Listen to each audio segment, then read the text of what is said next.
This is the home of the miraculous Holy Child and the oldest religious icon in the Philippines.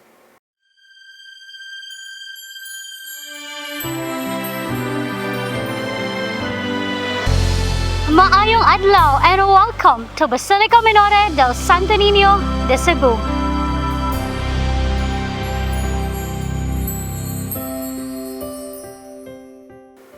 The Basilica Minore del Santo Niño de Cebu, formerly the San Agustin Church, is also the first church founded and the first monastery in the country.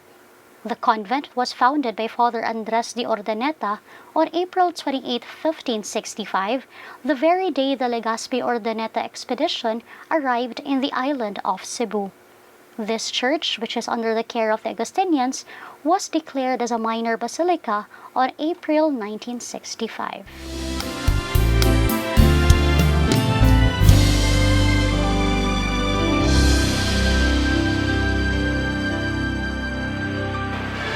The devotion to the Santo Niño is the oldest and one of the most popular devotions in the Philippines.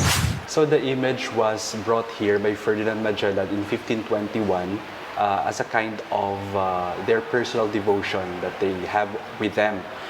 We cannot say that formally the devotion arrived here because it was formally brought by them. It was just their personal devotions because they said that during explorations, the Spaniards or these expeditions would bring with them different images, and of course Magellan brought his own. Maybe he has his own personal devotion. Viva Pit Señor, Santo Niño. The word Pit Señor or the statement Viva Pit Señor is commonly heard from the devotees of the Holy Child Señor Santo Niño de Cebu. But what does this phrase stand for? So as one, Viva Pit Señor, it means it is an exclamation of praise and asking of grace and supplication from Señor Santo Niño, who is the Lord Jesus himself. The devotion to the Santo Niño radiates the message of unity, humility, and hope, as he is the Batubala ni Sagugma, or the magnet of love. With this, the Basilica has initiated different social pastoral activities and missions.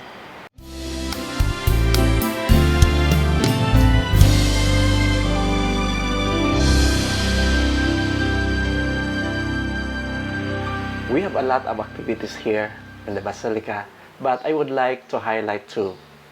One is the Basilica del Santo Niño Children's Welfare Foundation Incorporated.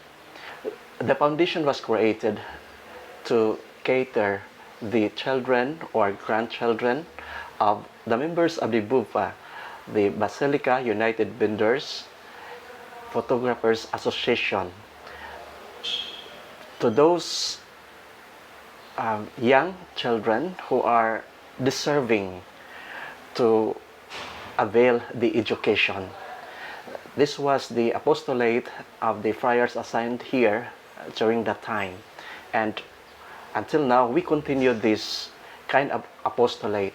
Perhaps we have already graduates, we have teachers already, we have accountants, and we have a lawyer, and we are very proud of these children. We know that they need our help. They are our future in the society. The second one is our apostolate in Kinatarikan Island. So I think 2 years ago, the province wrote us here, the Basilica, to take care of a small chapel in Kinatarikan Island. So what we are doing now is to continue celebrating the Mass there, even once a month. And Father Aladdin, the in charge of the socio-pastoral in our province, also taking care of the livelihood of our brothers and sisters there in Kinatarikan Island. So we are giving them not only for their spiritual needs, but also for their livelihood. We are very grateful of this gift of the Holy Child through the image of Senior Santo Niño, especially that we are celebrating here the 500 years its arrival. We know that this image is the oldest religious icon in our country, and we are very thankful to that because we have this faith now, started from our forefathers, and we continue in our generation now, and that's our task, to propagate this devotion, especially to the young generation.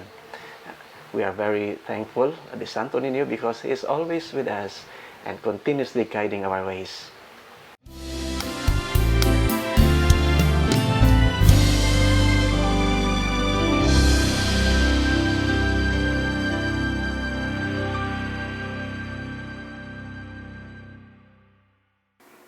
The feast of Señor Santo Niño de Cebu is celebrated every third Sunday of January.